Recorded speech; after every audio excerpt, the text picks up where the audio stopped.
Le quatrième cas, c'est lorsque le triangle il est rectangle, mais pas isocèle. C'est-à-dire il a un angle droit, mais il n'a pas deux côtés qui sont égaux. Donc dans ce cas, l'angle il ne change pas, toujours c'est le même argument, mais le quotient de la distance ne serait pas égal à 1. Le quotient de la distance module de Z de AC sur Z de AD me donnera forcément un nombre réel différent de 1. Le nombre réel peut être supérieur à 1 si la distance AC est supérieure à la distance AB. Inférieur à 1 si la distance AC est inférieure à la distance AB. Donc on va choisir ce nombre réel comme étant R. Donc le quotient des deux distances me donne un réel R. Mais l'angle ne change pas. Un angle droit, c'est le même angle. Ce qui veut dire la forme exponentielle de Z de AC sur Z de AB est égale. Le module, ce n'est pas 1, mais c'est R exponentielle l'angle pi demi ou moins pi demi, ça dépend du sens. Plus ou moins I pi demi.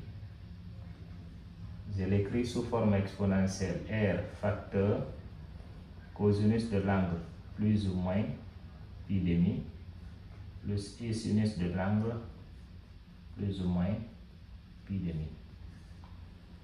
Donc Z de AC sur Z de AB me donne cos pi demi ou moins pi demi 0, sinus pi demi ou moins pi demi, ça donne plus ou moins 1, multiplié par R, donc plus ou moins R fois I, le I là.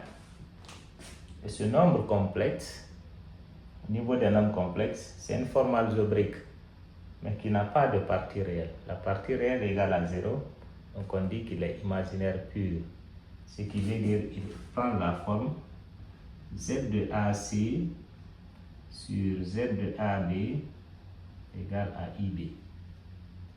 La forme d'un imaginaire pur. Donc pour montrer qu'un triangle est rectangle, il faut juste montrer que le quotient là me donne un imaginaire pur. Si la partie imaginaire est égale à 1 ou moins 1, il est aussi isocèle. Si la partie imaginaire est différente de 1 et de moins 1, il est juste rectangle, mais pas isocèle. Après tout ça, si on a un triangle, on demande sa nature, je calcule le quotient. Je cherche à connaître le sommet.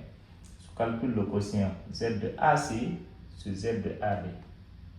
Le quotient, c'est ça, je calcule Z de AC sur Z de AB.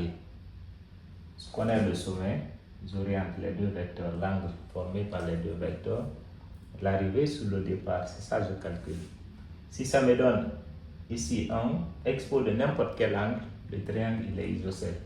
Le 1 la montre que les deux côtés sont égaux. Si ça me donne expo de plus ou moins I pi tiers, l'angle il est connu, 60 degrés. Si ça me donne ça, c'est que le triangle il est équilatéral. Les trois côtés sont égaux.